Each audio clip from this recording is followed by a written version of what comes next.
Hello guys, welcome to this video, and in this one I'm going to be showing you how to reset the service light in a Mitsubishi Outlander. I am actually in my in-laws 2016 Model 1. I'll put a part of or a bit of video footage or something of theirs so you can compare it to the shape of yours. But yeah, I'll just show you how to do this quickly.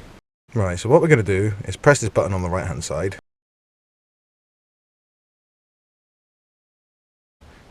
And scroll across. It might come up in a different one of these for yours, but you scroll across until you get that coming up. What you do is you press and hold the button until that starts flashing, then you release it, press it again, and yours should come up with clear written across there. But again, because I've already reset this one, it's just stopping.